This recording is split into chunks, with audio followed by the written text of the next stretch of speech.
With that, Madam Mayor, I've got the 2017 proposed legislative agenda items. I went through most of those at the last business meeting. We had 17, now we have 20 on our list, and this is going to, I'll try and move quickly, but it's kind of tedious, and so you're going to have to bear with me.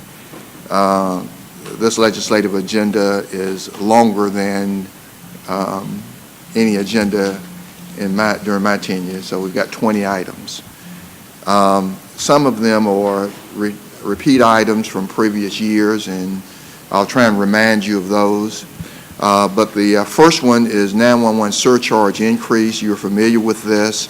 We're asking the delegation to introduce support legislation to increase 911 fees from $1.50 to $2.50 for telephone, landlines, and wireless phones, from $1 to $2.50. It's a carryover from previous years. Obviously, you know that the collections that from these sources do not cover the cost of our E911 services. For the past 4 years, we've had to subsidize the general fund for, and the other local option sales tax fund has been used for a total of $2.4 million. And so this legislation would be good for Columbus, good for us, and we ask for your support too. Okay, we got a motion and second for approval, and we have Councilor Thomas with discussion. Mr. Hughley, this has been on the agenda repeatedly. Yes. Can you remind me what our delegation has said about this, why this hasn't progressed since we've been asking for it? I don't know specifically with them, but I can imagine that it's probably a statewide issue, and the governor, I know, has had a 911 commission or committee appointed, and Mayor, I believe you may have served, or you're serving on that committee, and so I think it's more of a statewide issue, and maybe they're trying to address it from a statewide standpoint. I guess one of my concerns is we have, as you said, 20 items on this agenda, and it might be more beneficial for us if we focused on a smaller number. And so I'm wondering if this is one that needs to continue to be on there. The delegation knows, you know, our feelings on this. I'm not suggesting that we take it off necessarily. I'm just saying, you know, I really do. We beat this one to death. Yeah, I really do think it needs to. I'd recommend it stay on as a reminder to the delegation. We've got to keep it before them that, you know, E911 should be self-sufficient, self-supportive. It's not, and we're having to use general fund and other local option sales tax monies to support it, and we want them to not forget it. Well, and perhaps that would be one of the things that we can do when we have our meeting with the delegation, is for you to say to them, here are the list of things that have been on before. We don't want you to forget these. These are still important to us, and bring that issue to their attention. Not only this is a good thing, but we've had it before, and we need to do something about it. And I think that's a good point, and I think what I'll do is group them, what's new and what's we've asked for over a number of years. And I think that would be, I know that it would be helpful to me to have that kind of grouping. Sure. Thank you. The only comment I'd make, Mr. City Manager, about this particular one is, it seems to me, maybe the city attorney can answer this, is that Atlanta took action on their own locally. They went forward and somehow raised their 911 fee without state guidance.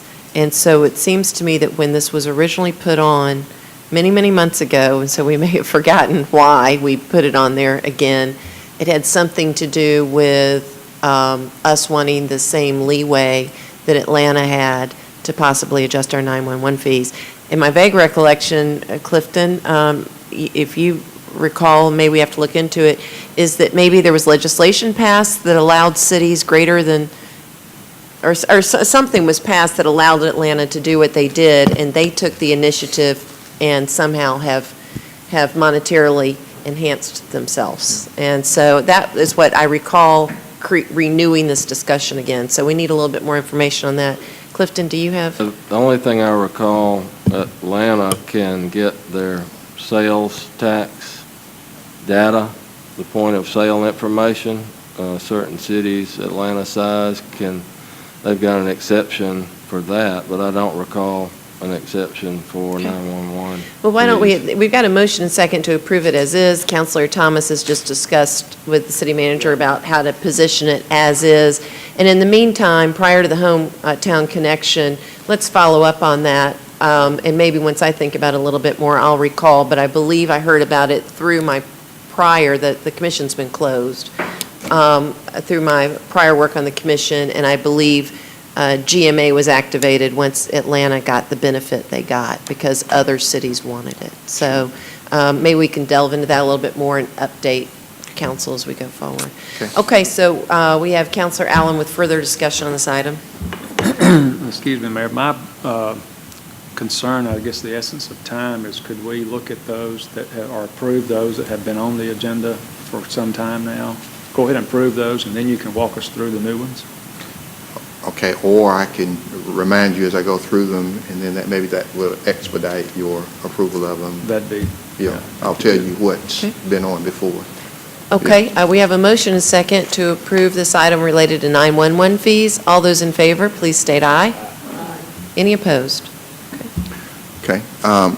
This next one, I'm going to consider it new because it's a different amount of money, but court costs in Recorder's Court, you know, we were approved for a $15 fee on state mandated fines but have a sunset provision, and the judge is requesting legislation that will repeal, of course, the sunset provision, and then to add a fee to state mandated fines of $25 that would be able, effective July 1, 2017, to be used to defray administrative costs of Recorder's Court.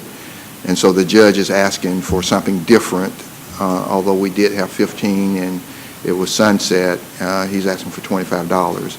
And so we're asking your approval to allow this to proceed forward on the agenda. Okay, we've got a motion and second. Seeing that there's no discussion, all those in favor of this item, please state aye. Are there any opposed? Okay, and the next one, point of sales data, you've voted to approve this several times, and so we're asking again. Got a motion and second to approve item 3. There's no discussion on the item. All those in favor, please state aye. Any opposed? And the next is new, repeal local population provision contained in alcohol beverage code pertaining to measurement of prohibited locations.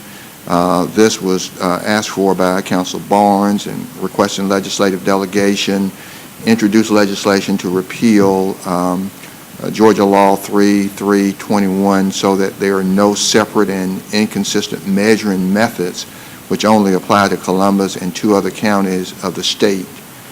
And this has to do with, it goes back to actually 2014, but he's asking that they repeal the paragraph which provides a different method of measuring alcohol establishment in counties having a population between 175,000 and 195,000.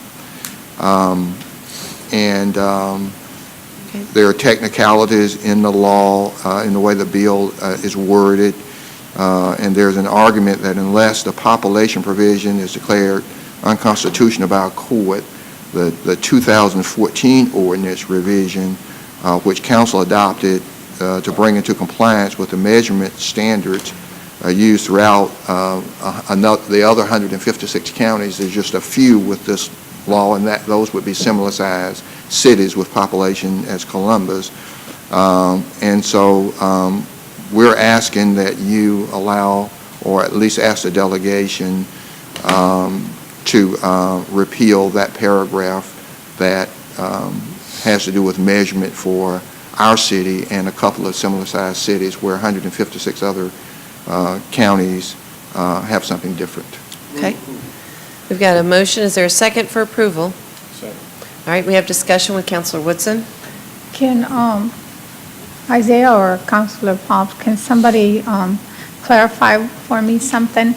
If this gets approved, then the 300 rule that we have placed like around Victory Drive, so it doesn't end up having a lot of bars and adult entertainment, would that override that Yeah. ordinance that we have? Well, I think it's more how we measure whether it's door-to-door, property line to property line, the distance. Okay, so it's just the distance? Yes. Doesn't mean that, we'll have, Victory Drive will go back to where it No, used to be? right, Okay, okay. yeah. Because that's how it is measured the distance by how many, beverages or adult entertainments are.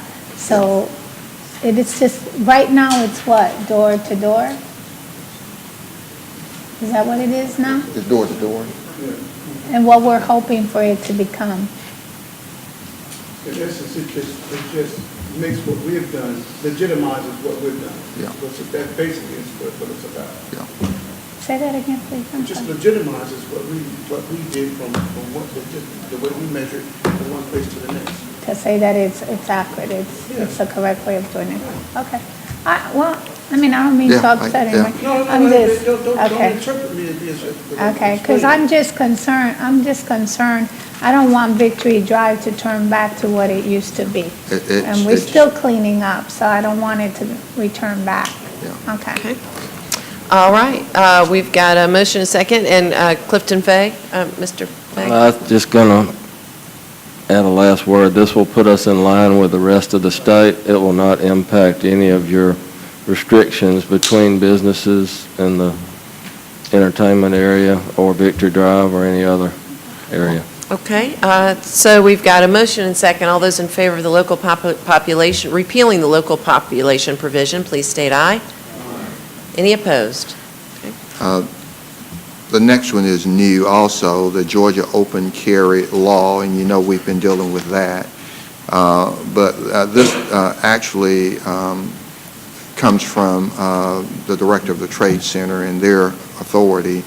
They're requesting the legislative delegation support an amendment to the Georgia law to allow lessees of public assembly venues the ability to choose not to allow weapons within the leased space of their events and to post signage indicating weapons are not allowed. And so if someone comes in and they want to lease the Trade Center, they can make the decision that weapons will not be allowed. Currently, when lessees rent the entire facility, Trade Center believes they should have the option of choosing to prohibit weapons within the entire facility, and they can post signage indicating weapons are not allowed. And so we're asking you to approve and ask them to allow establishments to make those decisions. Okay. We've got several, we've got Counselor Thomas. Mr. City Manager, I want to make sure I understand what we're asking for in this one.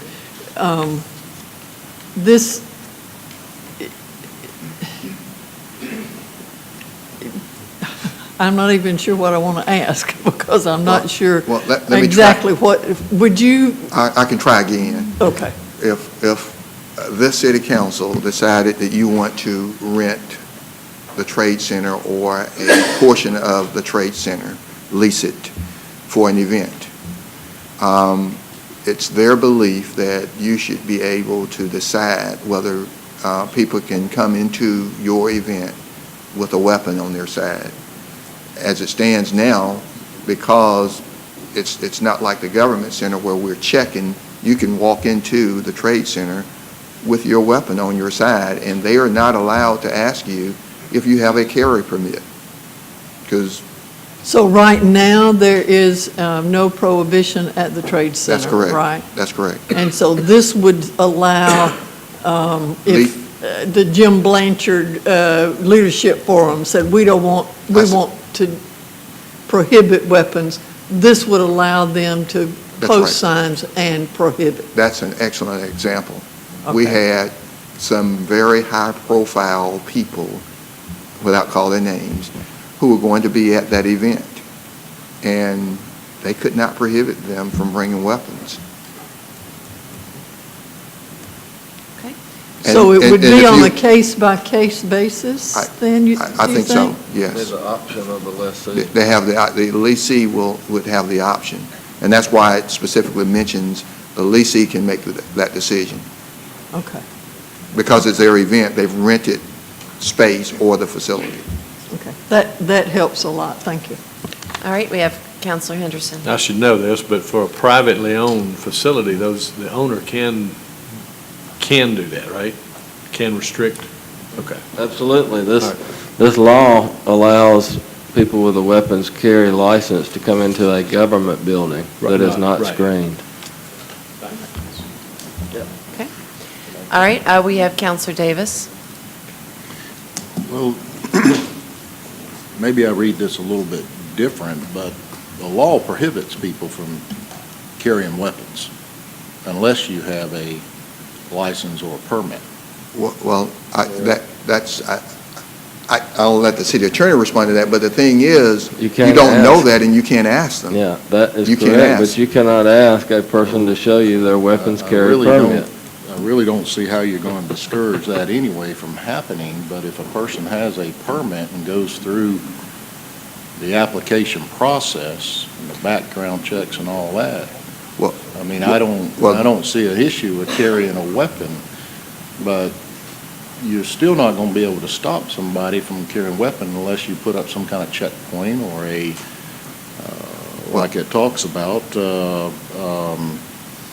Well, and, some kind of, conduct a regular check. and I think when we Which got. you are allowed When to. we got the calls about, for example, the Jim Blanchard, I think they would have put up metal detectors. They leased the facility, they would have put those up, and they would have posted signage saying, no weapons allowed, per the leasee, because we've leased the section of the facility. They couldn't do it, you know? And it created a scare. And so the question is, should the leasee have, if I lease the facility, should I have the right to say that I don't want people in my event with weapons? And can I then contract with whomever to screen for weapons, Even if they have a permit to carry? even if they have a permit? Okay. Yes, even with a permit, if I decide I'm leasing this Well, that's space. what I'm saying, that's what we're actually doing, is somebody with a permit, you're Yeah. excluding them, because anybody else, you're not supposed to have weapons in there. You can't carry. With or without permit, if I lease the space, I have the right, if this passes, to say no weapons allowed, and then screen those who are entering for weapons. Well, that's my point, you could still do that, it's the people that it's the ones who are carrying the license and the permits is the ones that you're excluding. Or not excluding, you're excluding from going into the facility. No weapons allowed, period, whether you have a, I understand that, I understand, Permit or but not. that's the way it's worded right here. we'll make sure the city attorney revisits. I'm okay. The wording, yeah. Okay. All right, we don't have a motion on this one. There's a motion and a second. All those in favor, please state aye. Any opposed? Okay, that's one. Tanya, did you get it? Next one is new, and it comes from Mayor Pro Tem and Councilor Woodson. It's requesting a legislative delegation introduce and/or support legislation to authorize a referendum for the state of Georgia to allow Georgia citizens to vote as to whether they want to allow casino gaming in Georgia for the purpose of Hope Scholarship funding. And so it would just, Got a motion and second for approval. Is there any discussion related to this item? We've got Counselor Thomas. Mr. City Manager, I know that this, there has been legislation introduced at the state level over the last couple of years dealing with this casino issue. The way this is written, it says, for the purpose of Hope Scholarship funding. Can you expound on that at all? Well, I think I it's- guess, let me say, here's my question. How does the law allowing the casinos fund the Hope Scholarship? I know that the lottery, for example, there's a certain percentage of the lottery funds that go to the Hope Scholarship. How is that with the casinos? Well, I have no idea of what the details would be, but as I understand it, when the Hope Scholarship through the lottery was first done, it was plentiful to support education in Georgia. And then the criteria changed over the years, and some of the funding started going to something different than initially approved as part of Hope Scholarship. And now I think Hope Scholarships are coming up short because they've expanded it so. And so I think the intent here, as I understand it, would be, I don't know how the details would work out, but if there is casino gaming in Georgia, based on the two sponsors around the table, they would say, let's let the voters of Georgia decide whether they want casino gaming, and if they do, we want it to go to support Hope Scholarships because of the decline or lack of funding of Hope Scholarships over the years. This also says that the referendum to allow Georgia citizens to vote, is that a vote by location, or is it I guess, we have in the past on other issues, for example, the alcohol sales on Sunday. We've had enabling legislation at the state level that says you may vote at your local level on whether or not you want to do this. Mm-hmm. Is that what this is asking for, or is this? It's my understanding that it would be just like the lottery. It would be no different than the whole state of Georgia voted on a referendum on the lottery. The whole state of Georgia would vote on a referendum regarding casino gaming. And I also seem to remember that some of the legislation that has been introduced on this issue in the last couple of years limited the number of casinos. And I've heard various scenarios. One of the things I've heard is 2 casinos in Atlanta, 1 in Savannah, and 1 somewhere else in the state. I've heard 2 in Atlanta, 1 in Savannah, 1 in Columbus, and 1 in Augusta. I've heard all of those kinds of things. But from what I'm seeing here, we're not proposing any kind of limitation on the number of casinos. Is that right? No, and I've heard, no. The answer to your question is no, and I've heard the same kinds of things that you heard, that the legislation as introduced would call for no more than 6 in the state of Georgia. It's just I don't know that to be a fact, but I've heard that same kind of stuff, is my point. I've also have some concerns about what the introduction of a casino into the local economy does to that local economy. For example, here's one of the things that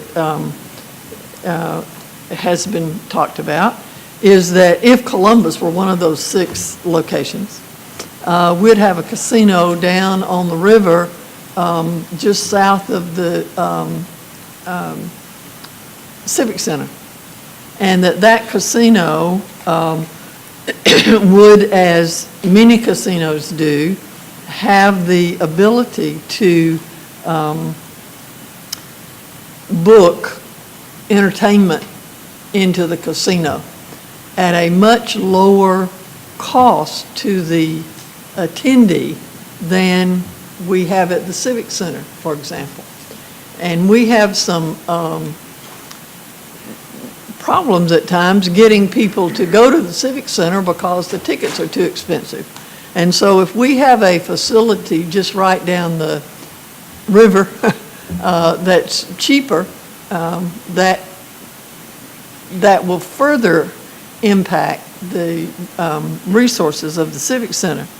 Not only that, but in other locations, as I understand, where these kinds of casinos have been established, it has had a tremendous impact on the arts community in the city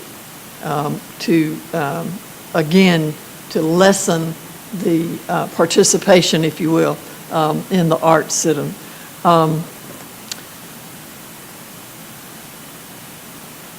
And so I would ask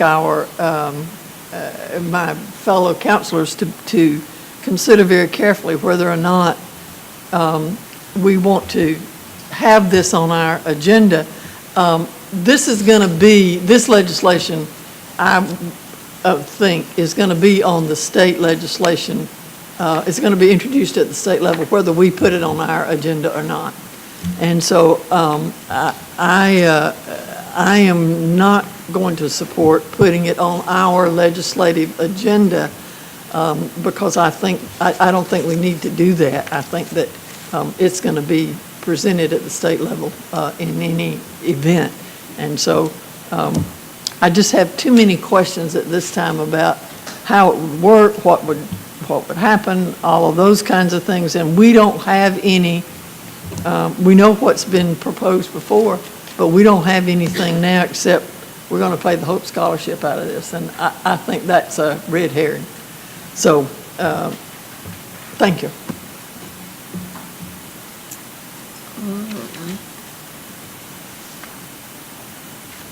Councilor Huff.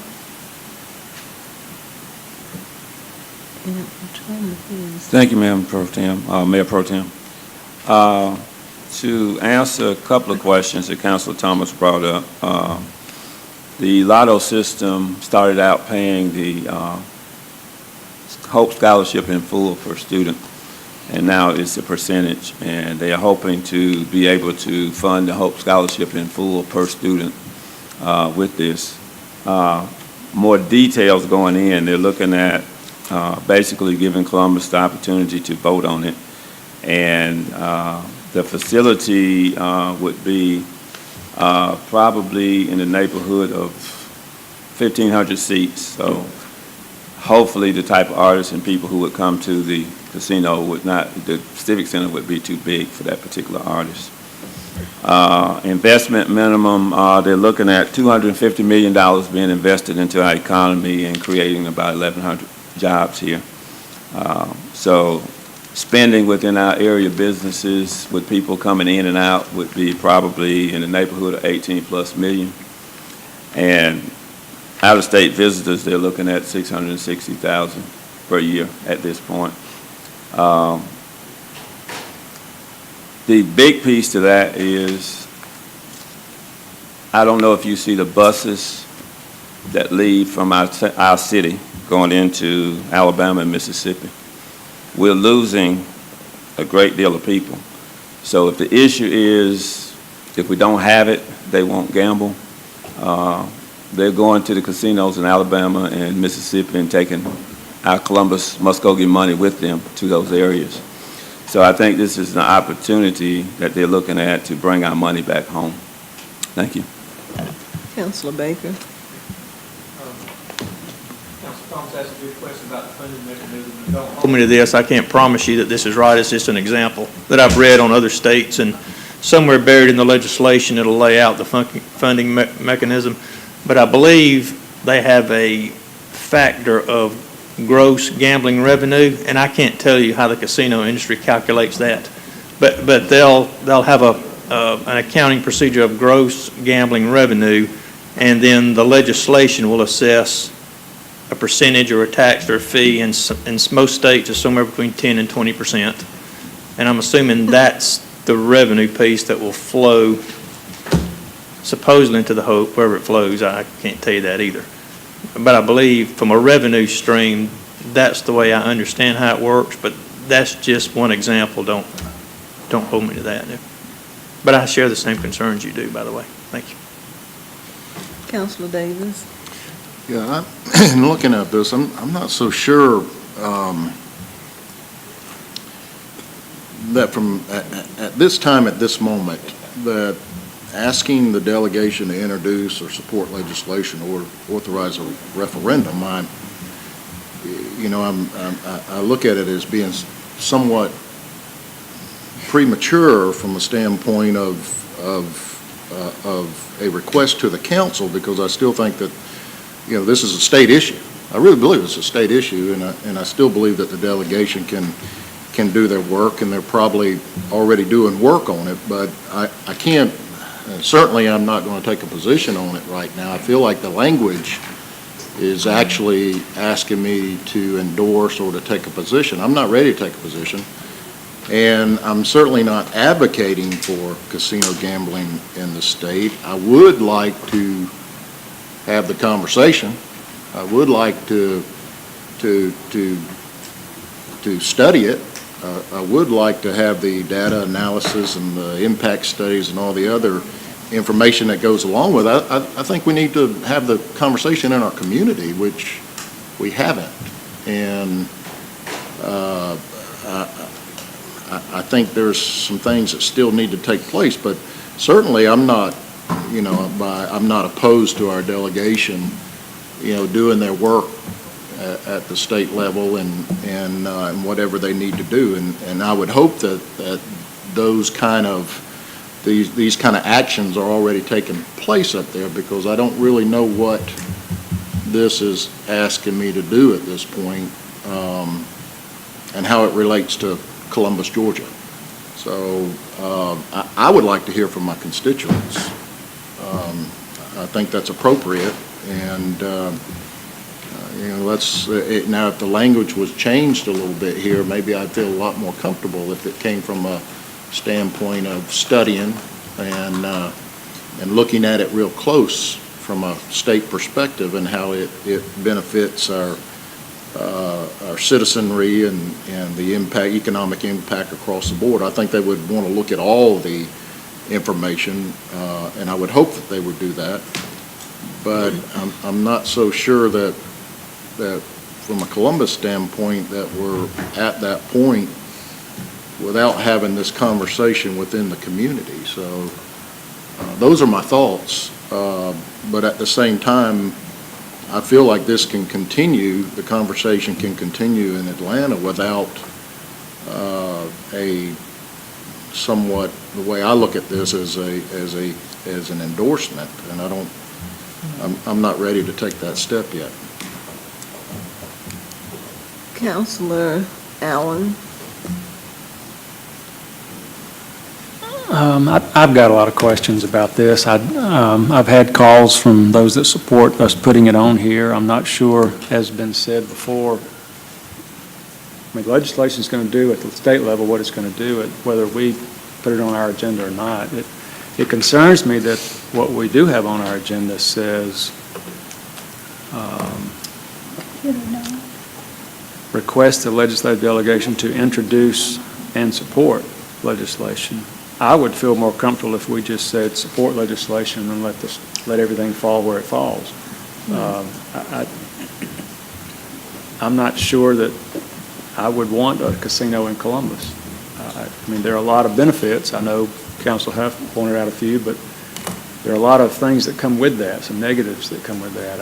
It does require some additional public safety mechanisms to be in place, and I'm not sure we right now have the funding for that. And the thing that concerns me is, what will the city be receiving if a casino were to locate here to help fund some of those things that would be necessary, that would just, I guess, be the ripple effect of a casino locating here.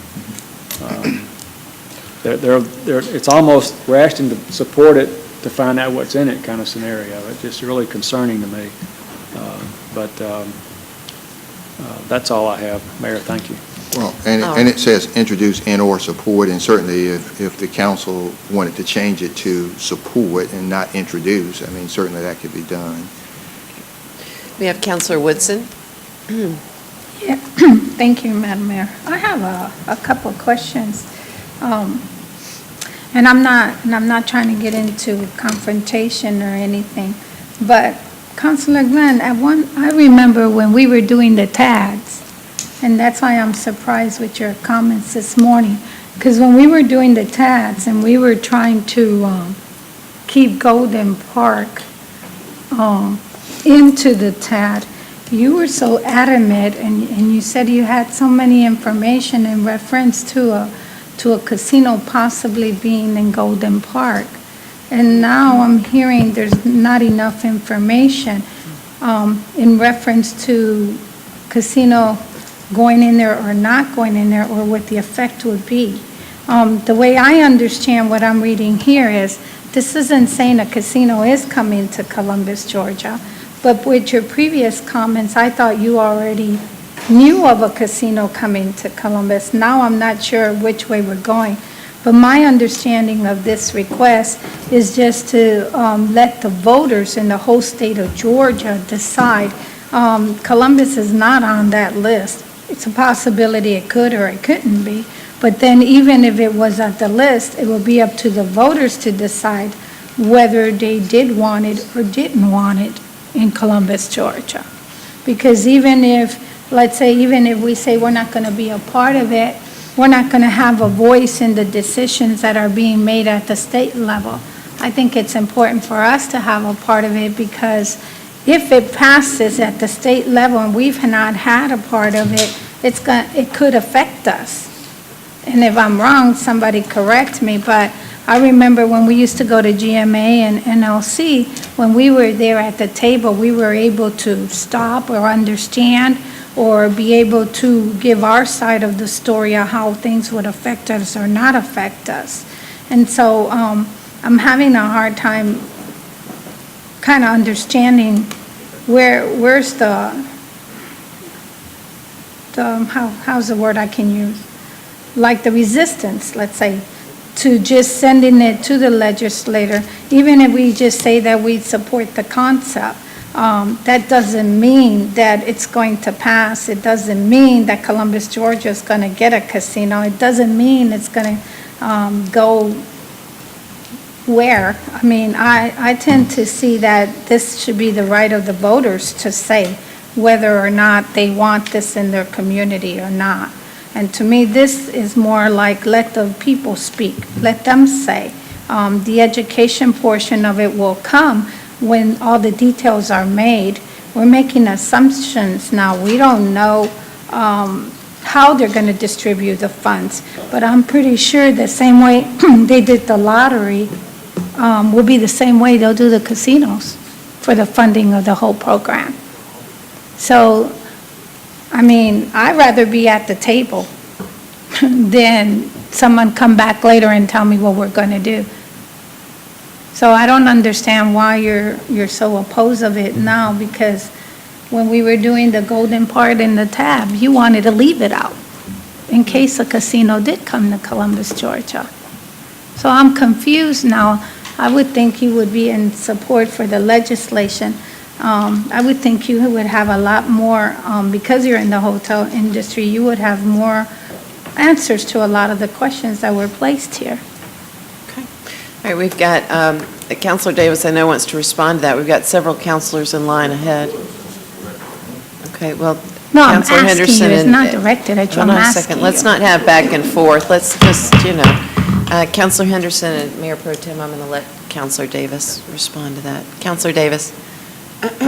Well, I really, Councilor Woodson, I have no clue what you're talking about. At the end of the day, it's what the citizens would want. It has nothing to do with what I think is right or wrong at this point. I really don't understand what you're saying. I think the whole premise of Golden Park was that it was public land, and if it was, the way it was presented to us was not from a standpoint of a casino, The conversation was about the conversations being held in Atlanta and other places, which could possibly take place in Columbus, which is speculation. So I'm not sure I understand what you're talking about, but I would certainly, you know, I would hope that you would be concerned about the impact to your community, possibly as far as what study data analysis could show or discover. My point was, and what I just said, if I think I was very clear, is that I felt like I was being asked to endorse a casino. I said I was not ready to do that yet. I also said that I'm not taking a position on it at this point. I also said I'd like to talk to my constituents. I also said I'd like to see a community conversation about this matter to see what comes up. I don't have all the answers, neither do you. So it's not about me thinking that a casino's coming to Columbus or not. That's pure speculation. I can't speculate on a matter like that. The matter that you're talking about was just the issue of the sale of public land and whether the city of Columbus, Georgia should benefit from the tax proceeds on it, regardless of what a piece of property is developed as. So I would appreciate it if, you know, I feel somewhat, you know, like words are being put in my mouth, and that should not be the case here. So I hope I've made that very clear. You know, all I can do is what I'm asked to do right here, but that doesn't mean that there's a resistance or that I'm against it or anything like that. I think I was very forthright in saying that the delegation at the state level should continue the conversation. I think they should.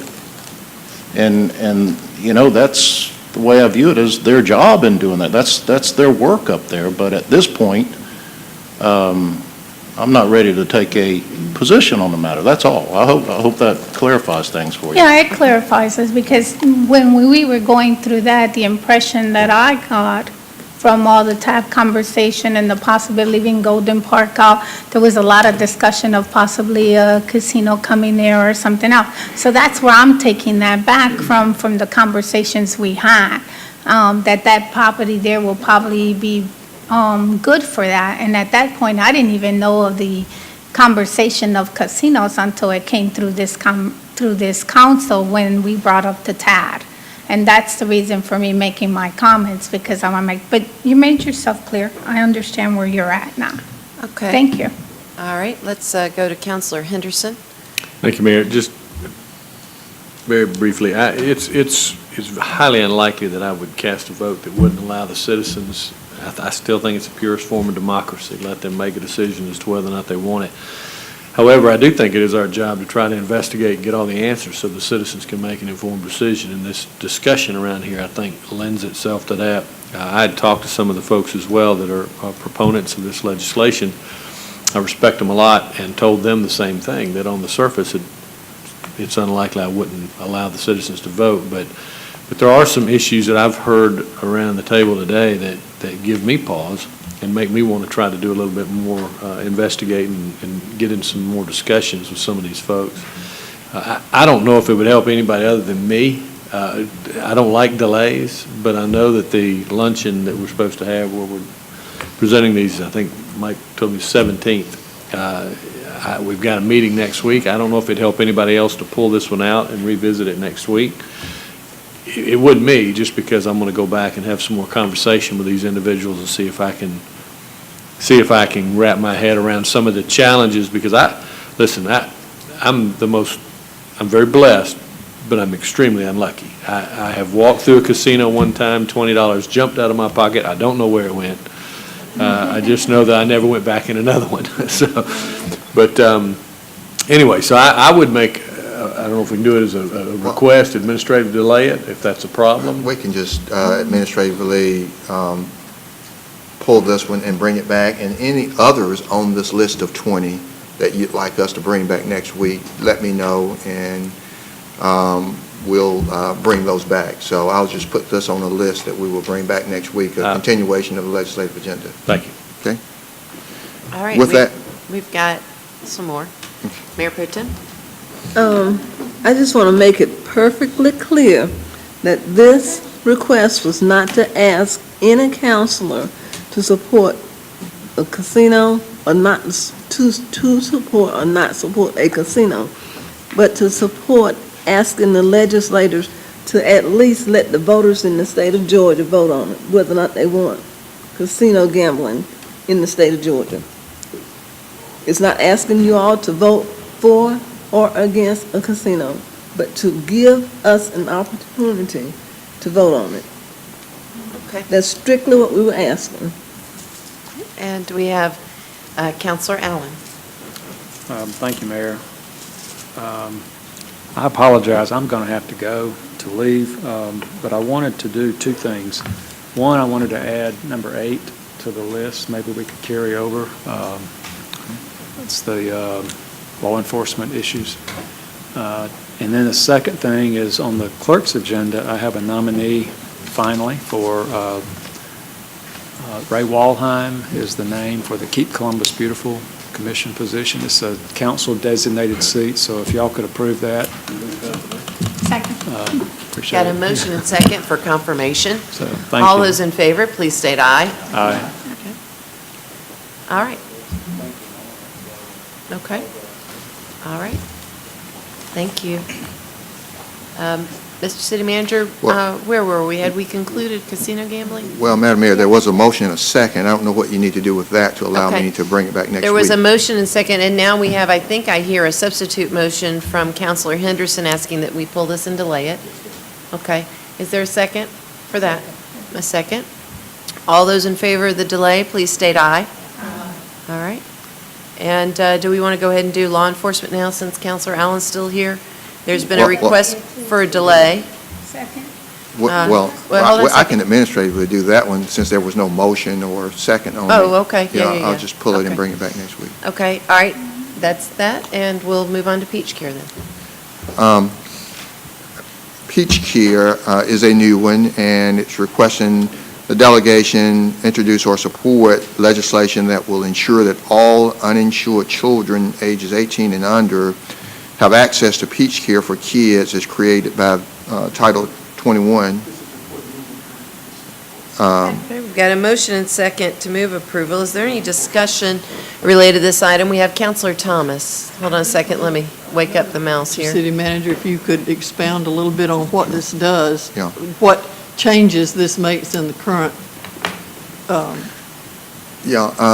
think this is just, as I understand it, and it comes from the Mayor Pro Tem, is just making sure that various agencies dealing with kids disseminate material relative to the Peach Care for Kids program to make them more aware, more accessible, because we know that Peach Care currently takes care of kids 18 and under, but I think it's just to make it more accessible and more than anything is what has been asked. I guess my concern is that this says to ensure that all children have access to affordable health care. And I understand making the information available, and I certainly don't have a problem with that. And I don't have a problem with making sure that children have access to Peach Care. I'm just not real clear how this is going to do that. Well, and as you may recall, it was a referral when we were dealing with our health insurance, and some were saying that Peach Care is an option, and some of those who qualify for in the city government should be referred to Peach Care, and it would help reduce our expense. Right. And so that's how the referral came to us, and thus, because it already exists, I think the idea was to encourage or ask the state to make sure there's a mechanism to ensure that all of the child care agencies and other agencies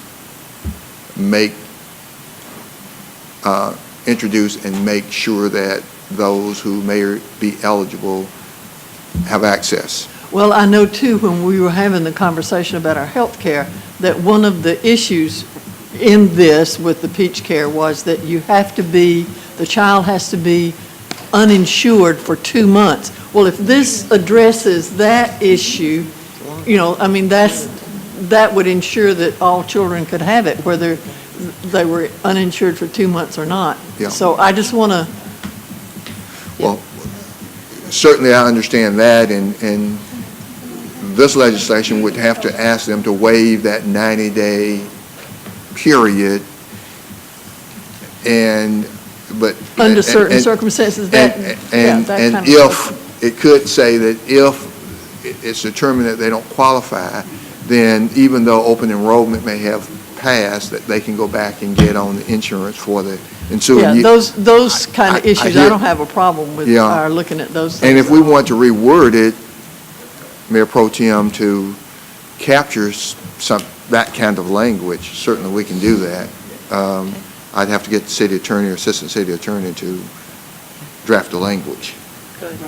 And then Yeah. Pops is next. Yes, because that was one of the things when Retha was standing there talking, and we talked about Peach Care and how they had to wait 90 days, and they might miss getting put on our insurance, and they'd have to wait a whole year or Yes. two. Right. And I think that's totally unfair for any child. Well, if it's okay with Council Barnes and you, we will delay that one and try and rephrase or, Well, we could approve it, we could amend it and approve it, if you want The way to. you explained it yeah. was correct, and it's also in line with the step therapy that all the insurance companies want to do, Councilor Thomas, is hold down a horse.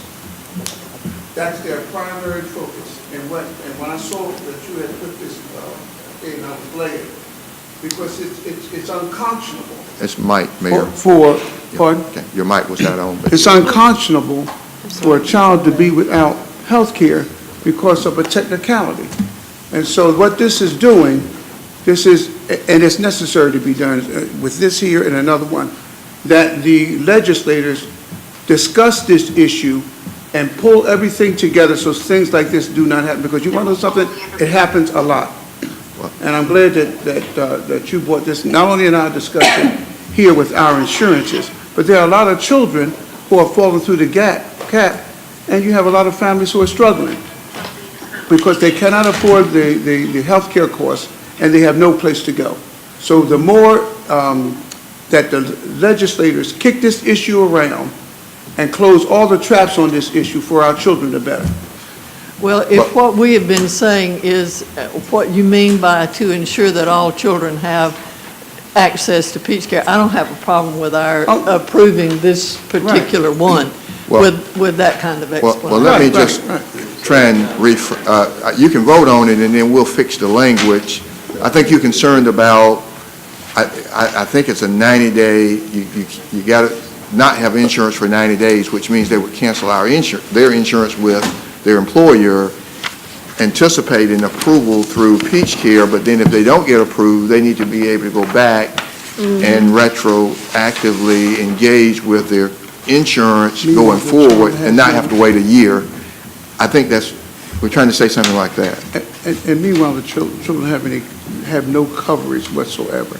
This is the problem. And the kids get trapped in the average family. This happens to is a low-income family Yeah. who don't know that they have any other recourse. So we need to bind this stuff up so that these legislators kick this around and close all the gaps. Well, and- Basically, that's what needs to happen. And Council Barnes, it may be that the language should allow them to apply and maintain their insurance to determine whether they qualify. And if they qualify, then they can cancel their insurance like with the city. And one In of other the things words, Clifton not just, require that they drop their insurance with the city and go for 90 days, but allow them to have their insurance and apply, and if they qualify, then they transfer over to Peach Care. The language that you have in here right now Yeah. is good. I'm just going to tell you, because it covers exactly what the problem is. It covers all areas. The language that has access to Peach Care for kids as covered under Title 21, that's sufficient. Those lawmakers know what Title 21 is, but they need to kick things around, because trust me when I tell you, when I saw this, if Mayor Pro Tem had not added something like this here, You saw the other one I'm at about step therapy. Yeah. I would have done something like Okay. that. Okay. All right, well, we have a, Timely access, you may want to put that in there too. okay. That's in there. All right, well, we're going to need a motion to adjust the language, because we got one counselor saying leave it as it is, and other people suggesting it needs to be amended. So either there needs to be a motion to amend the language, or we need to see if there's a motion to What do you approve it want, as Evelyn? is. This is Evelyn's. What do you want, Evelyn? Let him adjust it.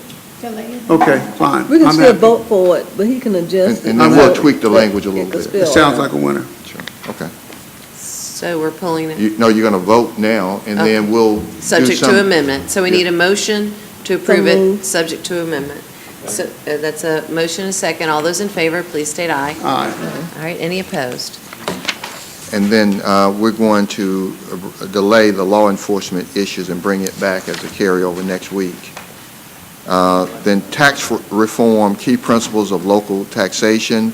This came to us from our deputy city manager, Pam Hodge. She went to, I believe, Government Finance Officers Association meeting and came back and asked us Got to. a motion and second to approve. Any discussion related to this item, number 9, tax reform? All right, seeing none, all those in favor, please state aye. Are there any opposed? And the next one is home and community-based services. That comes from Councilor Barnes, asking the delegation to continue advocating for and support additional funding 2017 session to be allocated to home and community-based services for Georgia's senior population. Got a motion and second for approval. Councilor Barnes, did you have discussion on this? No, one? no. I was just going to say that this is, the reason I'm bringing this back each year, as you very well know, this is an issue that gets kicked. And senior services, the first things that gets cut are services for seniors. So this home and community-based service is extremely important, and we just need to keep in the minds of the legislators that they need to fight for the seniors, the ones who have, that this society is built on the backs of those workers. All right, all those in favor, please state aye. Any opposed? Okay, the next one is a carryover from Councilor Henderson on the hotel motel tax. You know that they changed some law and took out some exemptions that we had in, and Councilor Henderson has been asking for this for a number of years, and it's back on. Got a motion, is there a second for approval? All those in favor, please state aye. Are there any opposed?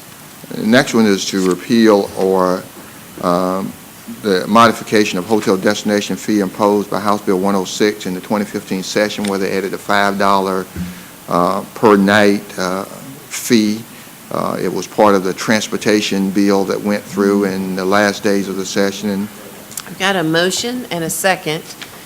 Seeing that there's no discussion, all those in favor, please state aye. Are there any opposed?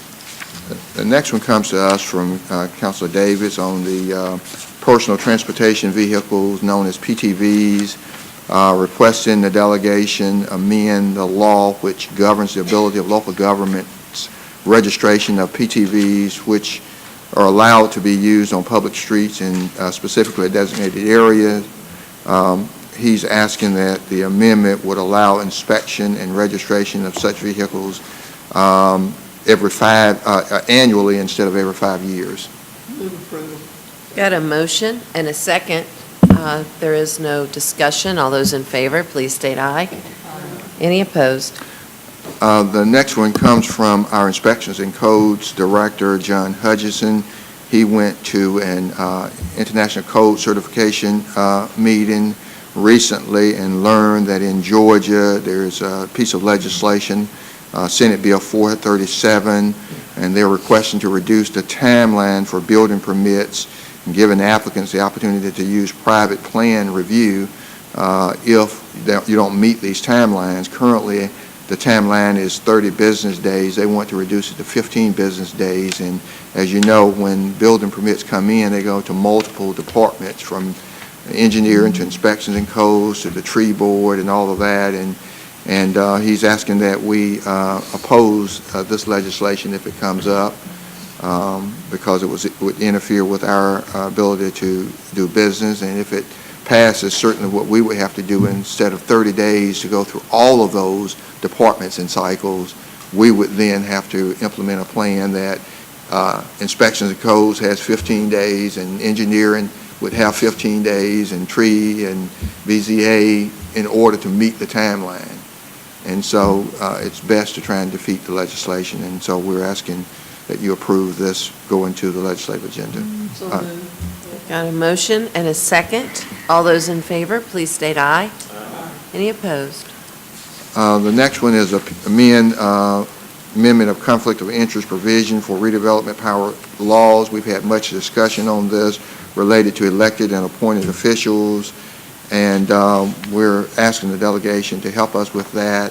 You know that current law very broadly prohibits any elected official, appointed official, or employee of a political subdivision, board, commission, or redevelopment agency from voluntarily acquiring any interest, direct or indirect, in any property, contract, or transaction, or proposed contract or transaction in connection with redevelopment of that redevelopment area. And it's been a strain, and I think there were questions as to whether some could run for re-election or how that would impact you. And I could go through all of this, but I think you're familiar with what we're talking about here. And so we're asking the delegation to do actually three things. And the other thing is to cut the time of a written notice to 5 days and limit the coverage of the provision to public officers as defined in the law instead of the current general reference to all elected officials and all of, I mean, it's a lot of stuff. We have a motion from the Mayor Pro Tem, a second from Councilor Henderson. All those in favor, please state aye. Any opposed? We've got ensure that constitutional officers, this comes from Councilor Henderson, constitutional officers pay their own attorney's fees when filing suit against their county governing authority. Got a motion, is there a second? Second. Is there any discussion? All right, all those in favor, please state aye.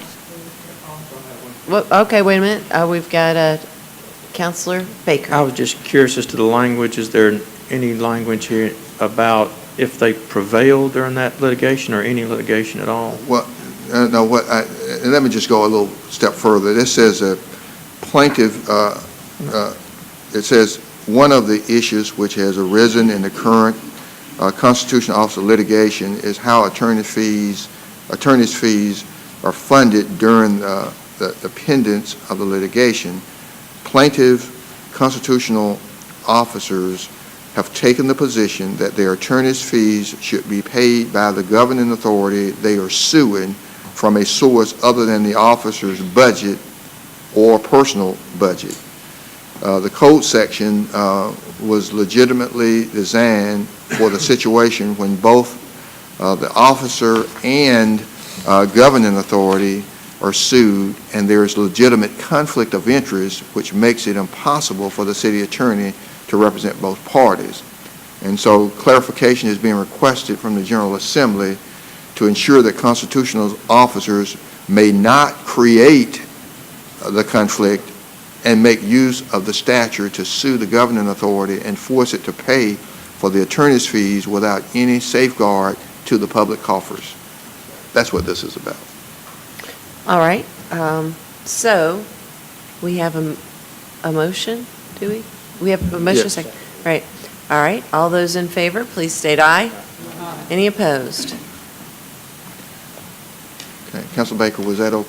That was fine. Yeah, okay. Next, we've got legislation imposing restrictions on step therapy, fail first protocols.